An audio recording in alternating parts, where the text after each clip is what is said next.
All right, hello, welcome to Artificially Intelligent, where a black musician and a white comedian discuss all things in life, and that's Barrett Antar Goodwin, the white comedian. Oh, wait, I've made a funny. That's comedy. Barrett Antar Goodwin, I am Nathan Timmel, and we have a guest, Suzanne Lea Shepherd. Say hi. Hi. Yeah. Suzanne is, this is going to get messy, so I'm going to try and go slow. Suzanne does a podcast called The Love Gurus with Jake Vevra, who I do a podcast with called Idiots on Parade. And when Barrett and I started, we would call this, we put it out on that platform as sort of bonus podcasts. And then we realized that what he and I were doing was so different from what Jake and I were doing. We just call it our own thing. So that's the messy union going on here between all of us. We're like podcast step siblings.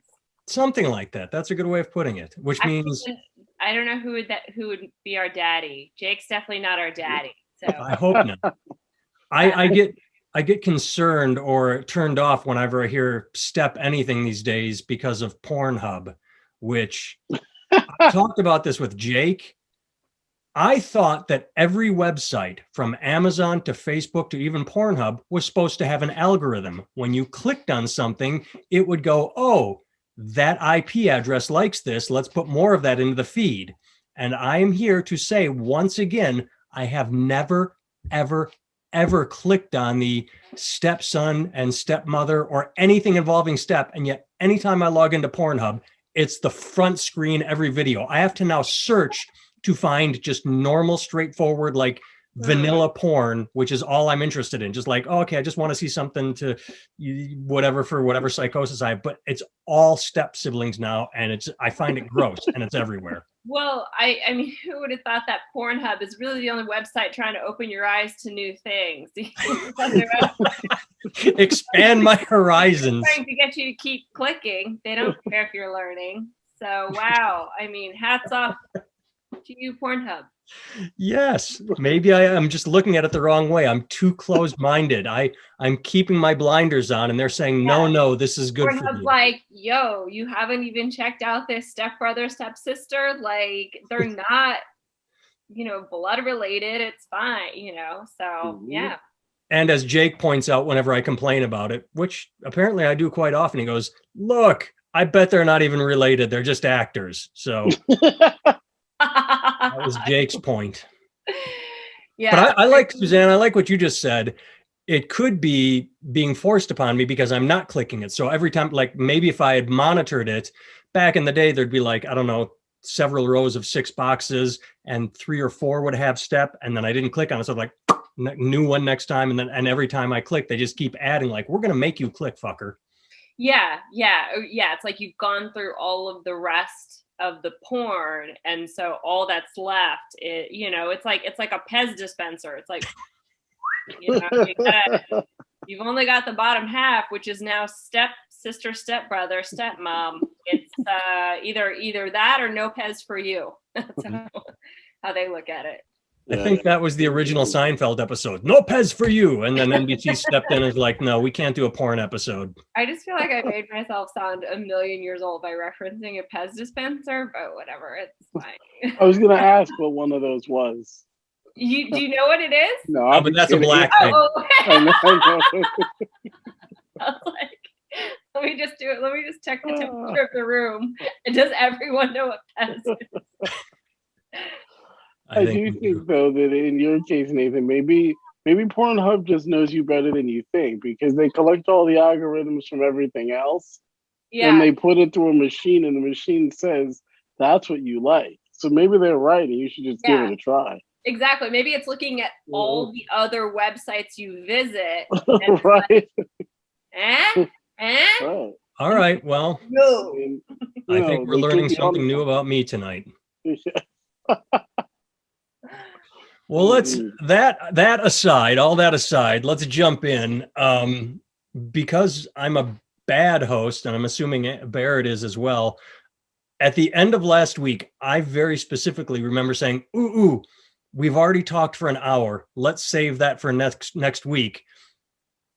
Do you have any fucking clue what we were going to say for this week? No, but I could just run on the Facebook and watch the last 5 minutes of our activity. I remember we left off because we started and ended the same way, which is, and I'll give Suzanne an overview. I sort of sent her a message saying this was the synopsis. We're talking about damaging negative thoughts, and where we had ended up is we never talked about meditation. I think that's what it was. We hinted that we were going to talk about meditation, but we never got to it because we got sidetracked by the idea that most of my negative thoughts are about myself. I wake up at 3 a.m. and then my brain just starts running. You're never going to get booked again. You're never going to make it. You're a failure. And that's it. I'm done. And I can't fall asleep. Whereas Barrett said last week, a lot of his negative thoughts came from, or were external, which is, oh, that asshole cut me off. Fuck him. He's a piece of shit. And we're both in our own ways trying to dial that back in. And we agreed that meditation was one way to do it.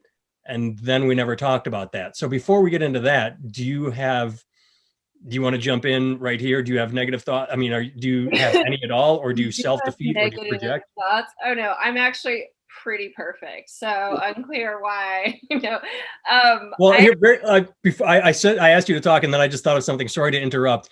There is a great meme I saw at some point during the week. It's older. I've seen it in the past. I think it just said, "So, are you funny, or did you have a good childhood?"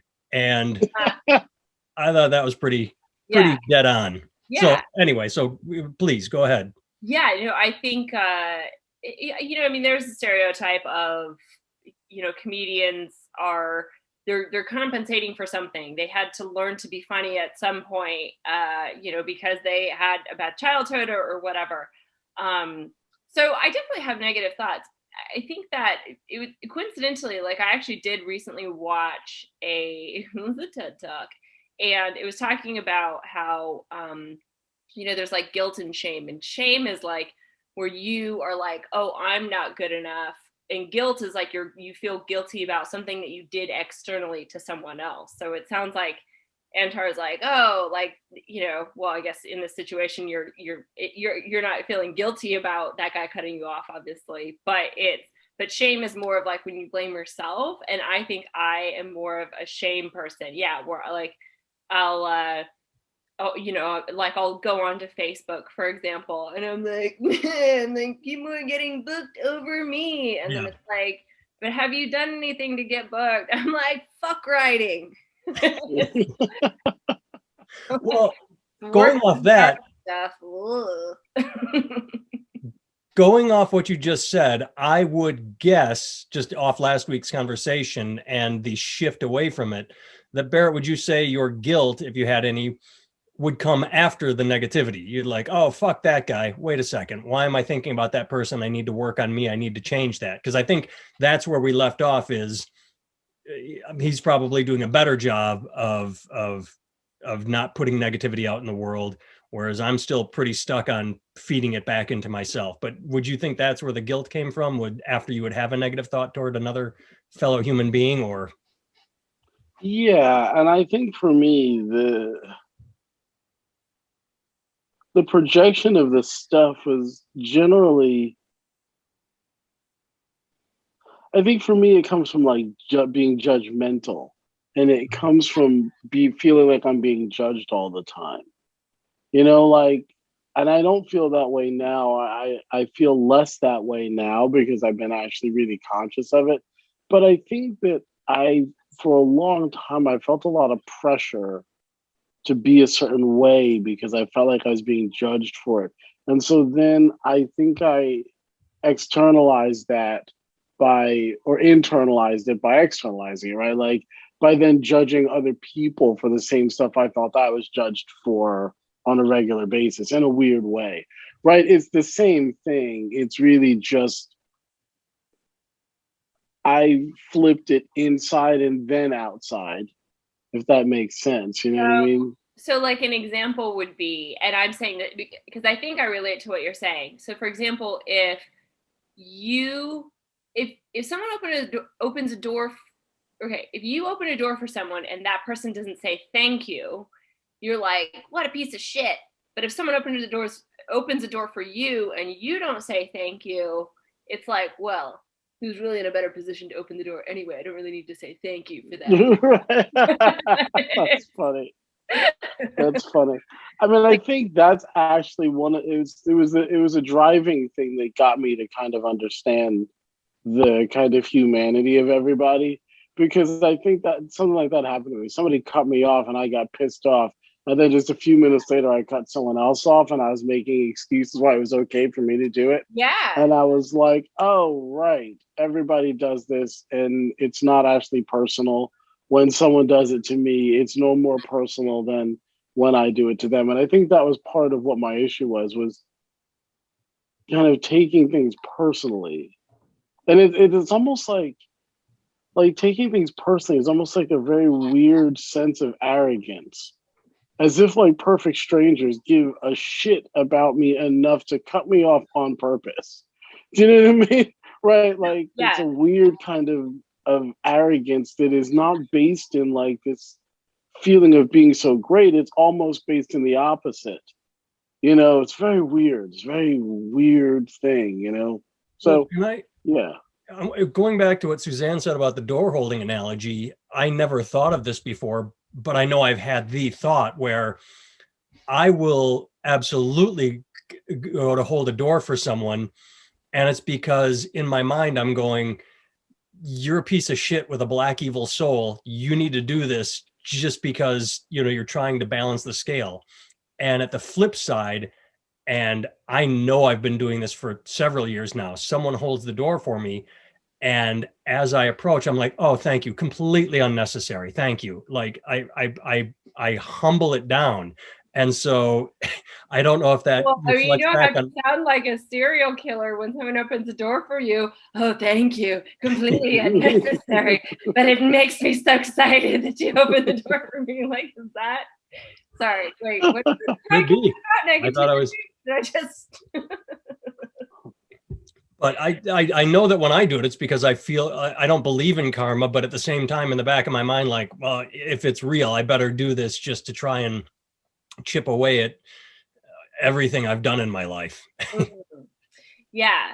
Like there's that one, when you're meditating, one thing you can say or chant to yourself is, the more I focus on the good, the more good will come to me. I don't know if that's true or not, but if I have a negative thought or, you know, thinking something, if I just say that one sentence, then that kind of alleviates whatever like anxiety or, you know, guilt I had about something. But I mean, it almost sounds like, Nathan, like you have this, like this, like you graffitied something and by you being kind to someone else, you're like slowly scrubbing away at that graffiti. Could be. Like, is that?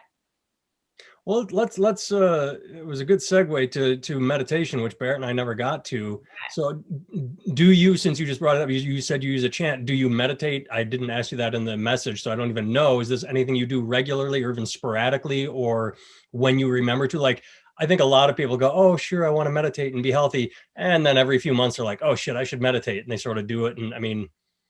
Yeah, I would say I don't think I meditate every day, but I would say I probably meditate maybe like 4 times a week, but it's not like I get out my crystals and like sit on a rug. It's more of like, I'll be trying to take a nap and my head is spinning too much. So I need to meditate just to get to the point where I can take a nap.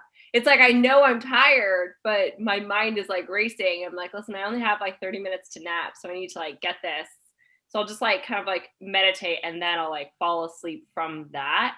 But I don't, so like I said, so I do that like, you know, maybe like 3 or 4 times a week, but it's not, but I'm not like I wish I was one of those people that every day sat down and meditated. I mean, my dad who, you know, used to be this like deer hunter from Kansas. He meditates every day and he's like a completely different person. So now he lets Bambi live because he meditates? Yeah, he doesn't have the thirst for blood anymore, which I don't know if there's a correlation. But also, I'm a meat eater. I don't know. But yeah, he said it changes his life. Changed his life. Well, I'm a lot like you in that I only do it when I wake up at 3 a.m. Once the thoughts start, that's when I'm like, all right, I'm just going to focus on breathing. Yeah. And that is my meditation. I don't ever sit down. I mean, I can't. I have kids. So, I mean, I suppose if they're in school, I could just sit down and like, but that is when it works best for me, is when I'm like, all right, I need to clear my mind. Barrett, what about you? Since we never got to it last week, do you find a regular time to set aside, or do you do it at, my wife does it at bedtime, as like that is her daily wind down, as she puts on headphones and she goes through a guided meditation, which I personally can't stand, because it starts the nice music, the relaxing music, and then, and this is where I admit I'm an evil person, then some fuckhead starts talking to you and I'm like, oh, shut the fuck up. I'm like, now you are going to breathe, shut the fuck up, your voice is like ice picks in my earballs. So I don't like guided, but here's one thing as well that irritates me about guided meditation and just TV in general. Sorry, this is a little bit of an aside, but for whatever reason, people think that as long as it's a British accent, therefore that person is more intelligent and more knowing than, and I'm not, I'm saying Americans are assholes. I'm not saying it has anything to do with nationality, but if you ever watch any sort of like baking show or like a historical show or something where you're like learning about, it's like they always have to have a British person. It's like, anyway. So when it's like guided meditation and then it's like, Nigel, I'm like, it takes away credibility. I'd rather listen to like a Southern accent. Like, why don't they do guided meditations with like more Spanish or like French accent? I mean, that would be, hello, welcome to the meditation. Like that just seems a little bit more relaxing. Okay, that's it. I'm sorry. I'm off my rant. Actually, you did make me think of something, since we're on the aside, that I love Bill Burr's last special because of, and I'm going to get the line wrong, I'm paraphrasing. At one point, he made fun of Americans being fat, and he said something along the line, hey, I've been walking around England for 2 weeks. You fuckers ain't so skinny yourself. So you elevate them with their accent, but they're just as dumb as we are. I mean, fuck, they still have kings and queens. That's pretty stupid. So Barrett, your meditation, if you do it, so you. I suppose recently I've been doing it a lot. I've been doing it more. So I would say 3 to 5 times a week. I'll sit down for about a half an hour and really focus. I don't like the guided meditation, because for me, meditation is really more about examining what goes on in my brain. It's like it's breathing and focusing on my breath, but it's watching which thoughts actually distract me. Because I will get distracted all the time, right? But it's which thoughts distract me. Are they negative? What are they about? And really, like, what I found meditation does is it creates a space between the thoughts. It creates like, instead of like a relentless stream of just like nonsense and self-defeating bullshit, what I end up getting is a stream of that and then a pause. And in that pause, I can think, hey, wait a minute, this isn't actually true. Right? Like, instead of, because I don't know what goes on in everybody else's head, but I know in my head, it's just nonstop. It's like carpet bombing. You know what I mean? It's just like, if I go down that road, there is no Mary pause. Poppins had an agenda, like right? Yeah, it's like there's fire up here, and none of it. Right, like there's no time. There's just reaction. It's just like I feel like I'm putting out emotional and mental fires nonstop. And what meditation has done is allowed for me to take a breath in between putting out those fires in order to just do it. And I think my goal is to take that like split second and turn it into a second, and then turn that into 2 seconds, and then turn that into 4 seconds, and then 8 seconds, until there's just like a longer period of time in which there's just not a relentless onslaught of nonsense. That's what I feel like that's the point of meditation for me. I can't speak for other people, but that's what I feel like the point is for me. Well, the British guy on the Netflix series for meditation did say that that's the point, and he's British. Oh, you believe him? It must be right. Yeah, he did. He did say that exact same thing. That it's more about not you know, berating yourself if you can't just like completely. It's more of like, yeah, like that small little window will eventually, like, you learn how to grow that. I haven't, but I mean, but yeah, you do kind of sound like you're meditating, and well, I think that sounds like it could be the way you just said. I haven't, and I know I haven't, so that could be next level, because right now I use it as a just try and shut everything down. And I like everything Barrett just said, and I want to emulate that. The idea of switching it from, okay, fucking everything off, to, okay, let's take a look at this bag of cats and see what's going on up there, and really examine these stupid thoughts and see if, you know, because I know what they are, I know how evil they are and how self-defeating they are. Instead of trying to shut them off so I can sleep, maybe just I like that, and I think I'm going to start heading down that path. Let's allow the thoughts to happen, because let's find out why they are there and try and create space between them and shut them down as lies, or at least acknowledge them as truths. But there can be a parallel truth to it. Yes, you are an awful human piece of shit that's going to fail, but you know, you got a wife and kids, and that's good. You know, like, so I can have the self-defeating thoughts, but offset them.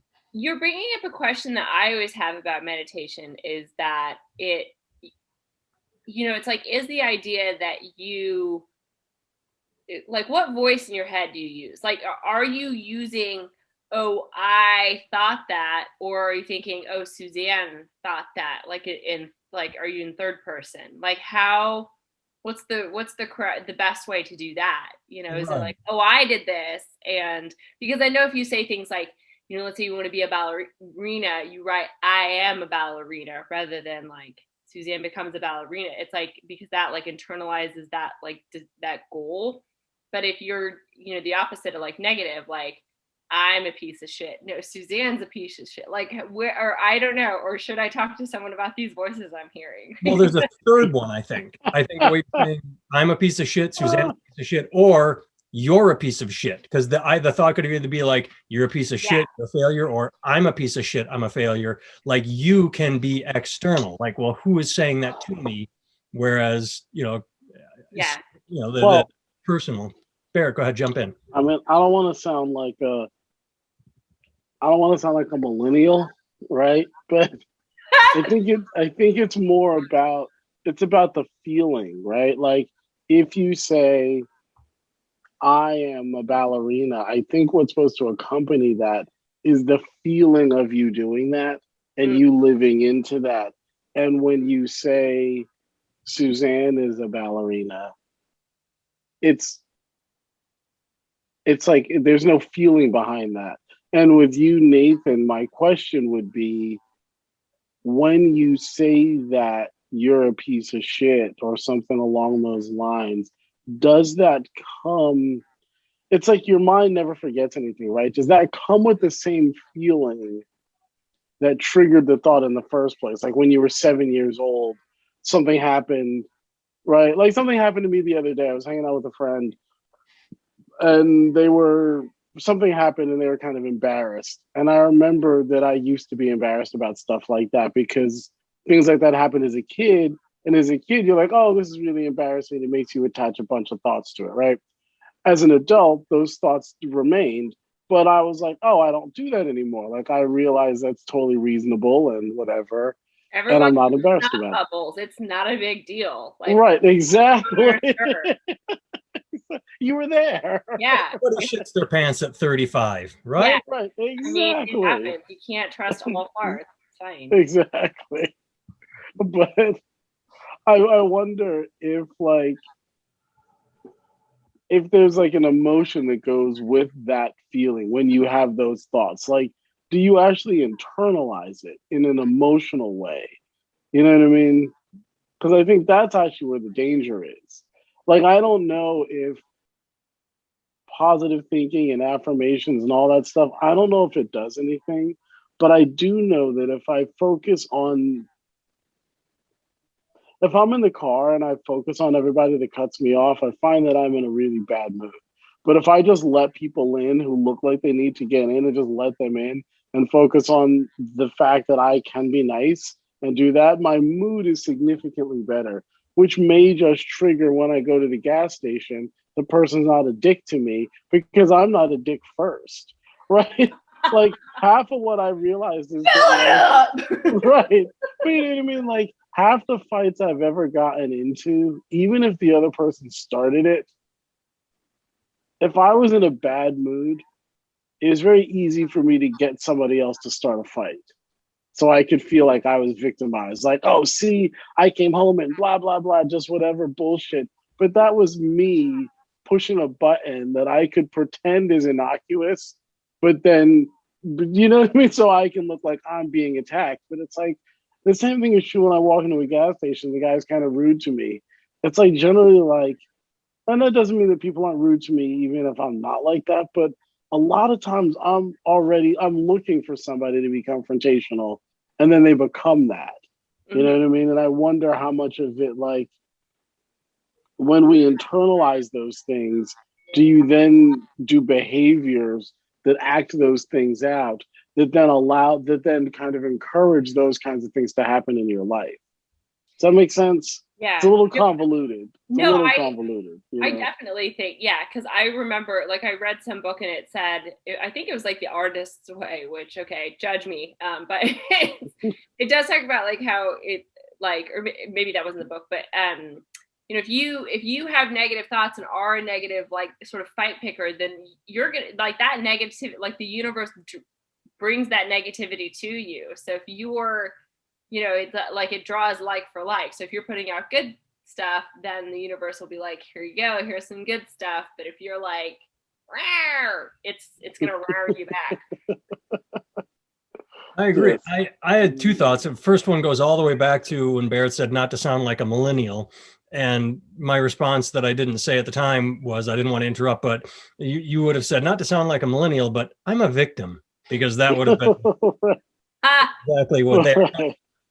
But I mean, essentially, that's what it is. It's a kind of forcing victimization, right? Like, if I know, let's say, like, if I know you're self-conscious about being in your basement, which obviously you're not, as you stated earlier, but let's say you were, and I go, hey, man, nice basement.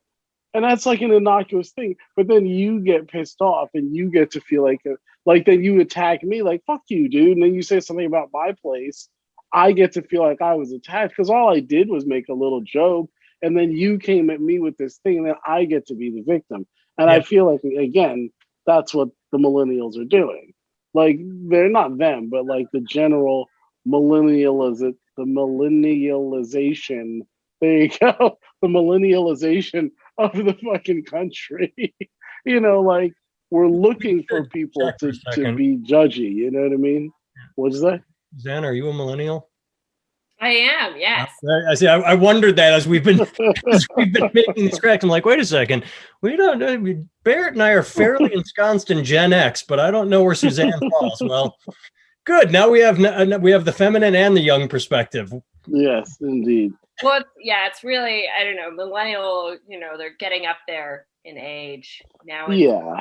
But yeah, I mean, I think, so, I mean, going back to like victimization, I don't know, is there really something I can talk about? I feel like I've got Karen written all over me. And so if I talk about being a victim, listen, no one wants to hear it. And I'm fine with that. And I accept that role, and that's fine. I'm perfectly happy to play my place in society. So I don't complain about anything. But what do you think your place is? Like in that way, how do you feel about that? Because, like, I feel like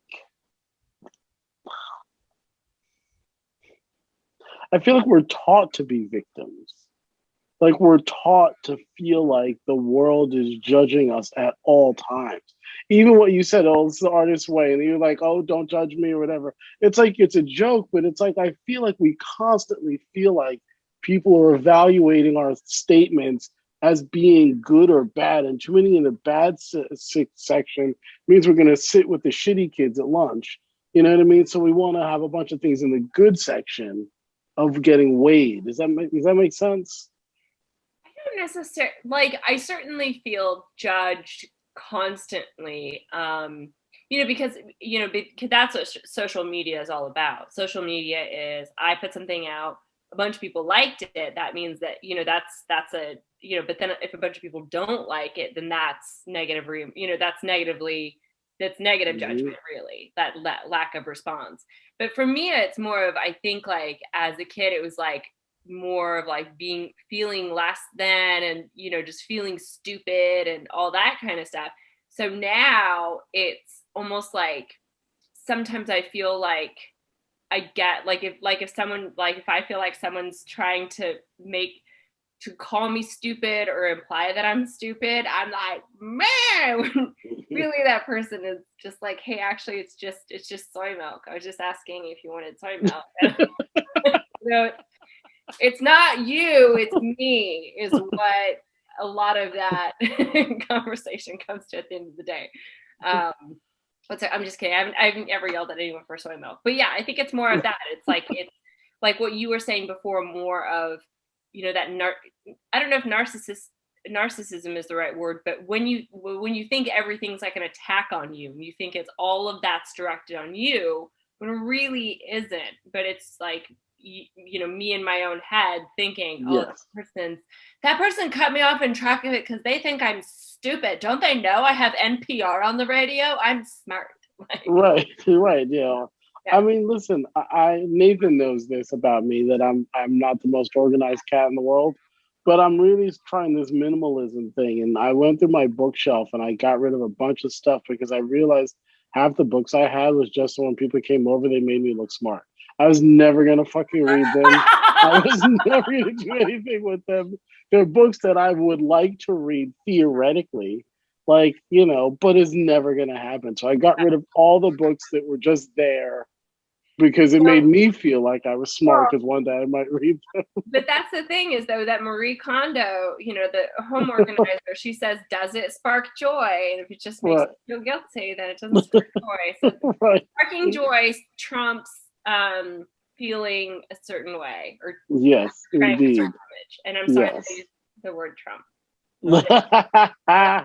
Like in the real world, but it came out of my mouth and I felt so dirty. I felt judged in that moment. Oh my God, this is like totally coming full circle. Well, what's funny is that when you talk about the social media thing, one of the things I notice is that, I feel like the less I care about likes and things like that, the more I realize why I used to care.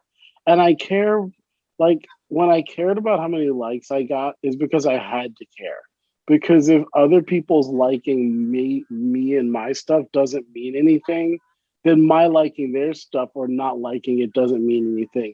And so, when I would consciously not like one of my friends' achievements, I felt like, in a way, that was something they would know, and it would hurt their feelings somehow because I was jealous of this thing they were doing. But once I realized, I was like, right, but I don't actually give a shit whether people like my stuff. I mean, I care, but then I care for the metrics, because it means because I'm partially a product, right? Part of me, there's an emotional level, but there's also all three of us use social media to get ourselves out there. So with me, it's not personal, but it is shit. I have to boost that, and not in an anxious way, but well, just in a realistic way. I know that I need X number of follows to attract this kind of promotional person. They're going to want to see these kinds of numbers. So it's not a value judgment. It's just that's the buy-in to get this level of agent or producer or manager or endorsement. The buy-in is 10,000 likes. That's what it is. So let me just start building it up, whatever, right?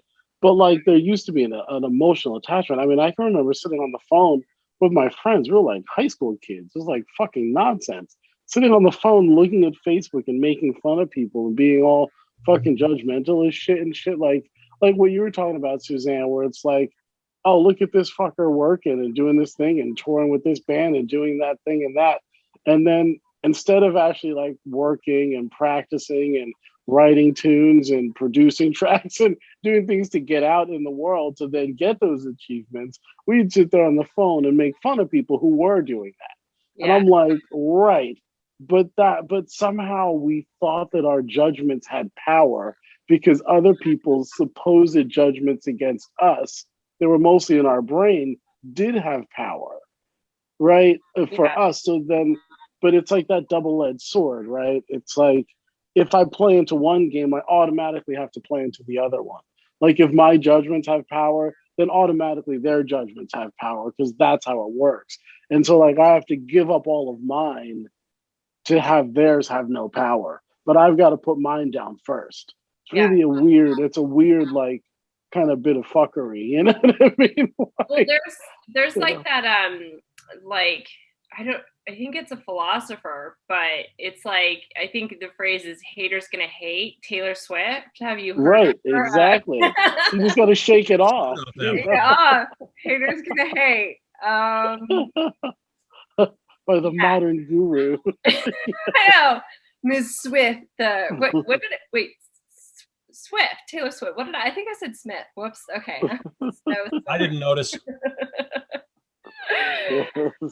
But yeah, it is like kind of a hater's gonna hate. Now, is that easier said than done? Yeah, but yeah, like you said, I like what you said in the fact that if I need to remember that that my judgment has no power, so therefore their judgment doesn't have any power. Yeah. That's a tough one for me to learn. Like that's and maybe we talked about this, Nathan. I feel like Nathan and I always talk about this in some way, shape, or form. Like really shitty things can happen to you in your life, and that can be it. And everybody's born and they get the hand they're dealt with, and everybody's got a shitty hand in some ways and a great hand in other ways, right? Like if you look at your life, it just depends on what day you look at it determines what the quality of it. You know what I mean? Like everybody's life is amazing and everybody's life is mind-numbingly boring and so forth and so on, right?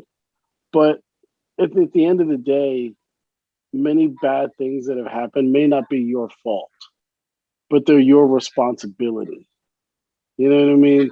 Like the bad shit that happened in your life as a kid and all that stuff, it wasn't your fault. You're a kid. You know what I mean? People fucked up. They did a bad job. Some of them did the best they could and their best wasn't worth shit. And some of them were actively trying to be fucking mean. But as an adult, it's actually your responsibility to deal with that stuff. Yeah. You know, that's what I keep coming back to, you know? And I don't know very many people that, that's a judgment call. We just said no judging. I don't want. It's difficult though to. I mean, you're overcoming years, and that's you know, I'm not making excuses for anyone but myself.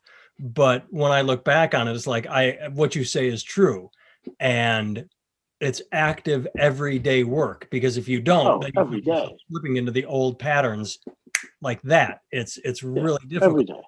And I think what you're saying ties all the way back into the question you asked me 10, 15, 20 minutes ago. I don't even remember, is what feeling I have when I have the negative thoughts. And I think my answer is fear. I think my answer is that my fear is that what if these thoughts are real? What if everything negative I think is an actuality? And I think that's why they upset me, is because I can't discount them like, it's just bullshit thoughts. Like I worry that they're real. And then the only response to that, the response to that is to act shitty or be a shitty person, which is the wrong fucking way to go about it. And then it gets into the, you know, excuses and steamrolling of, well, I had a shitty childhood, so now I'm going to act like this, as opposed to examining everything I went through, forgiving myself, forgiving, you know, like you've talked about teachers that treated you differently because you were black and you were in a white school, and I had shitty parents that hated each other, and you know, the abduction shit. Like at some point you have to acknowledge and move forward, and that's difficult. So it's easier just to be shitty, and you know, but then your subconscious won't let you get away with it, and maybe that's where the negative thoughts come in. Is like if you act like a shitty person all day, at night you're going to beat yourself up. If you have a conscience. I don't know. I'm But also the other thing to that is, and again, turning back to the TED Talk I watched because I'm so smart. I'm probably gonna start having a British accent. TED Talks. So yeah. No, but it was talking about, the other aspect I think of that is vulnerability. And so, it's very vulnerable to just know that those things that you're thinking about yourself aren't true. And it's vulnerable to be like, no, I am going to get booked again and things are going to be good. But it's like, it's almost like you kind of don't want to believe those things because you don't want to be let down. And that's like the vulnerable part. It's, you don't want to like expose yourself to that hurt of, okay, what if something really, it probably won't, but it's like that trust of, like you're Indiana Jones in The Last Crusade and you're about to walk across this invisible, so old too. Because have we seen that movie? Trust, but yeah, I would go with more modern. I would say it's more Hawkeye in Endgame saying, "Don't give me hope," because if you get hope, then you can get let down. Yes. Yes. That if we're going to summarize this podcast in one sentence, it's do not want hope. Yeah. Do not have hope. Do not have hope. Okay, but let's examine that because I like that because we all have dreams. We all are there dreams or expectations? Like maybe we place expectations on ourselves, but we don't. Do we put expectations out there that we can or cannot achieve? Like, oh, I have this expectation that my jokes will get me work, and then when the jokes are ignored by club owners that are just going to go buddy like, I know this guy, I'm going to book him. We're getting messy again because I'm all over the place, but can anyone use that as a jumping off point? The idea of maybe, is it good to tamper down expectations so we don't get hurt, or is there a way to come to terms with the idea pain is going to happen and then just leveling it off? Like, okay, going in just neutral, like I will continue to attempt with no value placed on the outcome. I mean, you first. No, I was just gonna say, I think, obviously, like, I'm not saying be delusional, like, like, hey guys, guess what? I mean, obviously, like, we all know, like, delusional people, but I think it's, like the vulnerability, it's not necessarily like trusting or knowing that specific things are going to fall into play. You know what I mean? Like, does that make sense? It's like, you can aim to play Madison Square Garden, but I think the vulnerability is just knowing that it's gonna be okay, like to sound like I have prayer beads on, you know what I mean? Like it, like that's more the vulnerability. Like it's, it doesn't need to be something specific. So yeah, I understand what you're saying of like letting your hope get dashed, but it's like, I guess like that trust is what the vulnerability really comes from. Yeah, I think it's like hope versus faith, right? Like, and these aren't my words. Somebody said this. I want to say somebody was quoting Jesus. No, early Jesus. The cue up is very Jesus. It should be Jesus. It is. I think it was like a Buddhist scholar. Yes, exactly. No, it was a Buddhist scholar. I don't, maybe Pema Chodron or something. But it was about like how hope is not good because hope is, like you're saying, it's expectations, and it's expectations in the future. So all of a sudden you're living in the future instead of living in the moment, right? Mm-hmm. Whereas I think faith is somehow supposed to be a blanket acceptance of whatever happens is the right thing to happen, which is somehow different than a hope. And this is like when we get to the talk about atheism and stuff, there's a part about people who have a really deep and abiding faith in a higher power that whatever happens, it knows best, and there's this kind of faith in accepting what is the good and the bad of life. And that is something that I'm learning, not from a higher power perspective, because it's all started. Nathan and I had a guest on who is a hardcore atheist. And so we were having these debates about faith and not faith and things like that. And it actually got me thinking, like, how do people who don't necessarily, who've been scarred by Catholic school or whatever the fuck, how do you have a sense of faith in things coming and it somehow being okay, whatever it is, and not necessarily have expectations, right? Yeah. I Somebody think jump that's in where I don't know if he was Buddhist or not. Buddhist, I don't know what that is. Threw a L in there for a second. I don't know if he was. It's actually whale culture. Whales are really religious. That's why they never break up. They right, exactly. The philosopher Bob Marley, who said, "Don't worry about a thing." Right, exactly. Going to be all right. The precursor to T Swift, to the Swifties. Right. Yes. Oh my God! Shut up. Total reincarnation. No, I agree with that. I like that. It's acceptance that life is life, and you live in the moment. You don't live in the future.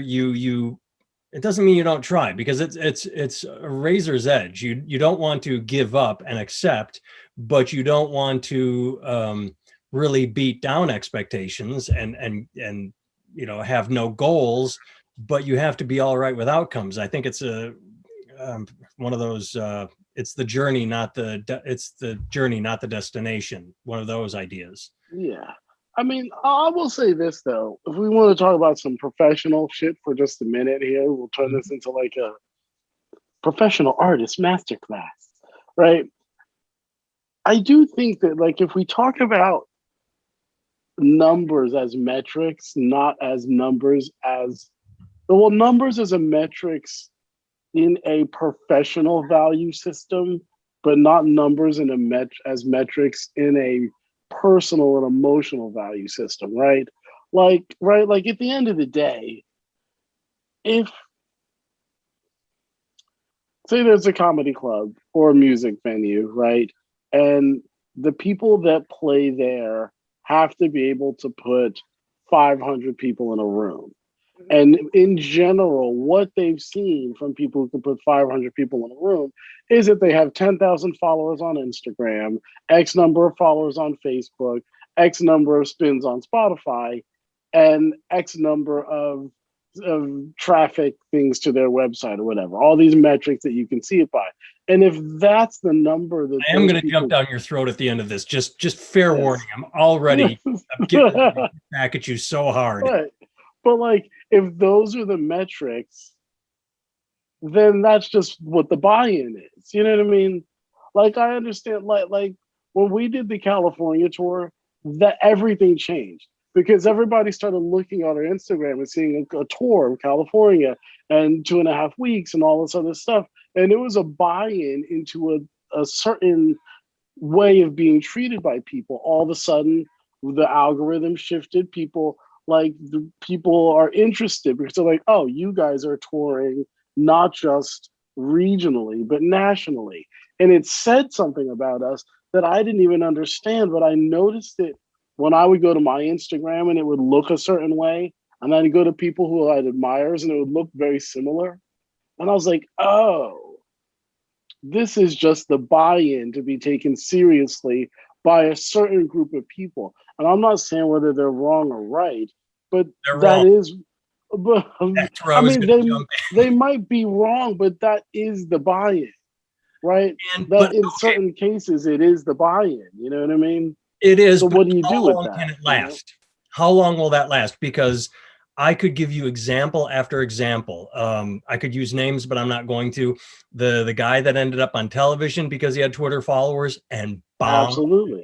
Absolutely. Rub it from the internet. Absolutely. The headliner I bumped into at a comedy festival that got the headlining spot because had 20,000 followers. And before the show said right in front of me to a friend, I've never done 20 minutes before. I'm so scared. This is my first time doing 20 minutes. Like, you're a fucking headliner. So say you have to have $10,000 to put asses in seats, but I've seen it over and over again where sure, people show up, but then they leave going, well, that kind of sucked. And right. And this is just me and get me fired up and angry. It should be about going home happy. You can tell, I can hear you breathing through your nose. It's not heavy. There are two kinds of, this is an oversimplification, but there are two kind of comedy clubs that I've come across in my career. And one is the kind that panders to as seen on television. You have to come see the celebrity, and that's all they care about. And it's hit and miss. And if they aren't big, well-funded clubs, they go under. And then there are types like, and I'm going to say this example, the Ann Arbor Comedy Showcase in Ann Arbor, Michigan, where Roger and his crew have been there for over 20 years, making the destination the draw, which is you come here, you trust me, you will have a good time. So he knows that the people will show up, or the people know that if they go there, even if they've never heard of the comic, they will go home happy, and they do. And Roger knows that, and he books accordingly, whereas he's not chasing the hot at the moment, the Twitter followers of the moment that might have the best 7 minutes you've ever seen on television, but they cannot stand on stage for 45 minutes or an hour. And so, yeah, it's a matter of, do you chase the quick fame, or do you create a destination that people trust, whether it be a music venue or a theater with performances, and we're going to hire the best, you trust us. And unfortunately, what you are saying is correct. It is mostly hey, we don't want to do any work, let's just get the person that has the followers, whether they're good or bad, and not build up trust in our venue or location. And that frustrates me. But I think, I agree with you, because I used to work for a guy who will remain nameless, but his initials are Jason Rosen. And hashtag Jason Rosen. No, but like he and I would get into this argument because we would be playing clubs in the city, and we'd be playing these clubs, and there wouldn't be a whole lot of people. And he goes, well, it's the club's job to bring people here, and it's our job to keep them there. Now, to a degree, he was right. We were kind of like a bar band, right? We're a bar band, and we were playing 3, 4, 5 nights a week. The chances of us, people could see us at any time they wanted to, because we saturated the market at just different clubs. So there was no rush to come see us, because you could always come see us. And so his point was, it's not our job to bring people there. It's our job to keep people there, right? Now, to a degree, I agree with him. But I also think that if for me, like when you talk about trust, the way that you trust a stranger to be popular in your nightclub is by checking to see how many followers they have. Do you know what I mean? Fair enough. Like I'm not saying that it's not. There's no onus on us. I try and yeah. I mean, at the end of the day, I think it's all on us. Yeah. Like honestly, like I think that this is part of that whole judgmental thing that goes along with the entitlement thing for me, is feeling like just because there are times when I was younger and I was playing and clubs wouldn't book me. And there was a place in New Brunswick. There was a group of people who handled a bunch of jazz events. And they would always want me to jump through these fucking hoops to get gigs with them. And I was like, what is fucking wrong with you people? Like I've lived in this town for ages. Everybody knows me. And then there'd be the whole, and I played with so-and-so and so-and-so, and I've done, and I've all this self-congratulatory shit. And they wouldn't, it was always like a nightmare to get a gig, right? But now I listen back to the recordings that I was making back then. I'm like, oh man, they were, they might have been right. You know what I mean? Right? Yeah. It might have been me. And part of it is for me, I don't know that I should expect anybody to like or dislike or find my music good or bad. What it is I have to find, there's 330 million people in this country and 7 billion people on this planet. If I could just find 10,000 of those motherfuckers who think I'm the shit, that's enough. That's what Stuart Lee says. Yeah, that's what Stuart Lee says. You just have to get 5,000 people to pay you $50 a year, and that's it. You don't need right, money. exactly. Right. And Like Barrett and I, we refuse to set up a, what's it called, a Patreon. We right, exactly. because I feel I could never, I don't have it in me to like, if you like watching us, send us money. But you know, but I mean, but maybe product though. but, I mean, we're gonna but hoard maybe product at that's. the end of this. So, But I mean, but are we like the people who made the horseshoes cursing the people who make the wheel? You know what I mean? Like because like I fully agree that hold on, there's a wheel with horseshoes on it. Right. Exactly. What the fuck? But you know what I mean? Like I don't know. Like I watched this one of those sales ads. It was like a pretend the Susie Orman's retirement guide because it's pretty good. Exactly. Man, Suzanne's diverse. NPR, TED Talks, and Susie Orman. I love Susie Orman. I don't care. But, like, you know, you ever see these things that like come across like a master class, but it really isn't a master class. It's a sales advertisement for this other thing. Oh, yeah. Right? Well, yeah, that is what Susie Orman's class is all about. It's to get you to buy her like books or whatever. Yeah. Absolutely. And so I was watching one on live streams, and the guy's talking about how these busting the myths of like using a live stream to make money. And then he has all these people who teach this class on how to make your live stream profitable.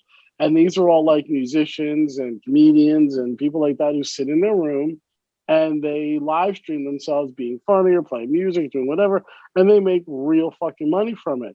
And I started thinking, much like Nathan, I was like, oh, this is what the fuck? Like, come on, this is nonsense. You know what I mean? I want to go stand on a fucking stage and turn my amp up loud. I'm not using these, blah, whatever. You know what I mean? But then I started thinking, no, maybe this is just what it's going to look like, right? Like maybe this is the new normal, that there's going to be socially distant clubs with instead of like fucking 100 seats, there's going to be 50. So now the 40 people look like the place is full. You know, instead of half empty, it looks full now. And maybe it's going to be a mixture of YouTube and live stream shows and live streaming your concerts, your actual gigs, so that people who aren't there can go put $5 in your Patreon and watch you play from some. Like maybe that's just going to be what it is, and we either need to accept that or find a different game to play. You know what I mean? Telling me I got microchipped for nothing the other day. But at least your dog is going to be able to find you now, so that's good. He was looking all over for you before. Exactly. Now he knows where you are. I thought Bill Gates would find me now. Yeah. He can. I was told it was Bill Gates. Yeah. Well, maybe it is the future, and I don't disagree, but hopefully I'm not too old and set in my fucking old man ways. But all right, I think we're bumping up against an hour. I don't know if we've learned anything, finalized anything, or if we just spent more time making things more confusing. But I like that there's no pressure to like wrap things up with like a Jerry Springer thought of the day. At the end, it's just like, well, it's been an hour. We're fucking done. No, this I love that format. We like I said with last week. Last week it was like, fuck, I don't know if we covered anything, but let's talk about this next week. And then I don't remember what we said, so we just go off on it's no, nothing's ever. That's the thing, is it's ongoing. It's fluid. I do want to talk about your book. That's what I was going to say. Instead of a Patreon, I'll start with Suzanne, co-host of the Love Gurus. Suzanne, I didn't get that's the downside to this being so casual. Do you have a website you could promote right now? And I'll throw it up. No, but if you just follow the Love Gurus podcast, we have our own live stream channel. We have our own live stream channel that we do our podcast on YouTube, and you can find us on TikTok and Instagram. So. It's a podcast where we answer dating questions from the internet, and a lot of people on the internet is crazy. So, do you have a way to earn money from this? Is there a way people can support you financially? No, I mean that like we're in the same. I think we're in the same boat. It's like I think we're toying around the idea of coming up with an OnlyFans, because I guess you don't have to take your clothes off for all of it. But if Jake gets his nips out, nobody wants. I'm gonna be like, listen, I'm owed 50%. So People would pay Jake's nips can get it. People would pay Jake to put a bag over his fucking ugly Steve Buscemi head. Well, Barrett has a website, antargoodwin.com, also the musical director for the Katie Henry Band, katiehenrymusic.com. So you can check out both of those. Barrett, do you have I know you don't have a Patreon, but you don't have your own product, right? As of that I know of. No, but I will soon. Okay. I will soon. Oh, suspense. I know. Last week it was about talking about meditation. This week it's about what is Barrett going to put out to the internet. Exactly. It'll be music. Very exciting. Or OnlyFans Barrett. Exactly. I'll show my nips. And I'll keep 100%. More nips. With me, to get me money, you can stream any of my shit. I have albums all over Spotify, Apple Music, Google. I think they're, 4 on one. I have 6 overall. The book is out. It came out Tuesday. We Are 100. And this is kind of neat. I woke up to a text this morning that said, here, I'll just read it. I'll find the text. Yeah. So I don't have to quote it. Go down. Said, here's something there. Whoop, there it is. Things I didn't exactly plan on. Smashing all the way to chapter 12. I was going to stop at 3 for the night, but kept going. And then when I posted that on Facebook, someone else said, yeah, I was home yesterday and read all the way to chapter 21. So I may have a page turner on my hands. People are enjoying it. Reviews haven't come out yet because it's only been out for, today's Wednesday. It's only been out one day. We're recording on Wednesday, the 24th. What's the title of it? I'm going to throw up a graphic. Not that you're going to watch this because you're okay. We Are 100, and it's available on Amazon on Kindle and paperback. And nice. Yeah, not a bestseller after 2 days, but people that have read it are liking it, and that's all I can ask for. So there you go. Thanks for tuning in and that watch, Suzanne. Thanks for joining. Thank you so much for having me. Yeah, nice to Zoomy meet you. Nice to Zoomsy meet you. I should meet you. And we will be here at some point next week. Since we don't have a date to post on, it'll be fluid, just like life. All right. Yeah, see ya.